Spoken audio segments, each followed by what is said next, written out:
भारत चीन अपनी दोस्ती के 75 साल मना रहे हैं। चीन जो 5 साल पहले तक भारत को आंख दिखा रहा था, आज उस चीन के स्वर बदल गए हैं। अब चीन भारत के साथ अपने रिश्तों को बेहतर करने की दिशा में कदम उठा रहा है। चीन की नीति में यह बदलाव अचानक नहीं आया है, इसके पीछे गंभीर वजह है। चीन की नीति में होने वाले इन बदलावों के पीछे कई कारण हैं, लेकिन हाल ही में चीन के राष्ट्रपति शी जिनपिंग का एक बयान सुर्खियों में बना हुआ है, जिसमें वो भारत चीन की तारीफ कर रहे हैं। आइए समझते हैं क्या है पूरा मामला। दरअसल भारत चीन अपनी दोस्ती के 75 साल पूरे कर रहे हैं। इस बीच चीन के राष्ट्रपति ने हाल ही में एक बयान दिया है, जिसमें शी जिनपिंग ने भारतीय राष्ट्रपति द्रौपदी मुर्मू से कहा कि दोनों देशों को अपने सहयोग को और मजबूत करना चाहिए। उन्होंने अपने रिश्ते को ड्रैगन हाथी टैंगो के रूप में वर्णित किया, यानी जैसे दोनों देश अपने अपने प्रतीकात्मक जानवरों की तरह एक साथ तालमेल में नृत्य कर सकते हैं। चीन के राष्ट्रपति की टिप्पणी के कई मायने निकाले जा रहे हैं। हाल ही में दोनों देशों के बीच संबंधों की बेहतरी का दौर शुरू हुआ है। दोनों देशों ने सीमा पर अपनी सेनाओं को पीछे कर लिया है, लेकिन इसमें सबसे बड़ा सवाल है कि चीन का भारत के प्रति रवैया क्यों बदल रहा है। इससे पहले चीन के विदेश मंत्री भी भारत को लेकर ऐसा बयान दे चुके हैं। वहीं हाल ही में चीन के विदेश मंत्रालय के प्रवक्ता गुओ जियाकुन ने मंगलवार को एक प्रेस कॉन्फ्रेंस के दौरान कहा कि दोनों देश प्राचीन सभ्यताएं हैं, प्रमुख विकासशील देश हैं और ग्लोबल साउथ के महत्वपूर्ण सदस्य हैं। उन्होंने ये भी कहा कि वर्तमान में दोनों देश आधुनिकीकरण के एक महत्वपूर्ण चरण में हैं। गुओ जियाकुन ने आगे कहा कि उनके द्विपक्षीय संबंधों के ऐतिहासिक अनुभव से ये साबित होता है कि ड्रैगन और हाथी के प्रतीक के रूप में साझेदार के रूप में सहयोग करना परस्पर सफलता के लिए सही रास्ता है।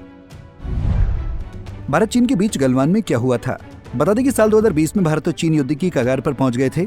इसी साल 2020 में गलवान घाटी में भारत और चीन की सेनाओं के बीच लड़ाई हुई थी।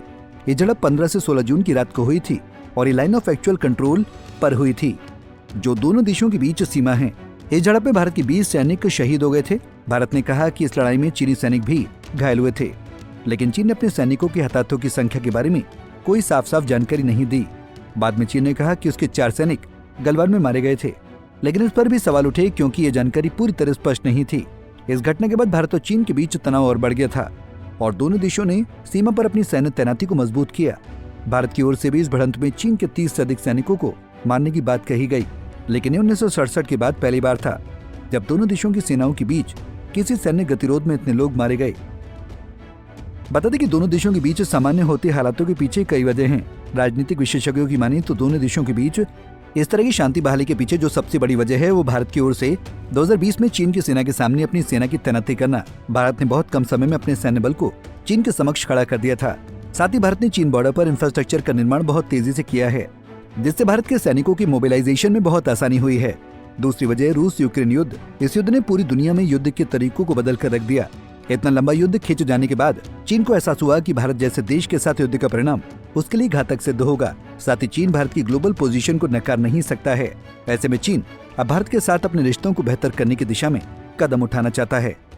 बहरहाल चीन की ओर से लगातार भारत के साथ बेहतर होते संबंधों की बात की जा रही है। चीन भारत के साथ अपने रिश्तों को मजबूत करने की दिशा में कदम भी उठा रहा है।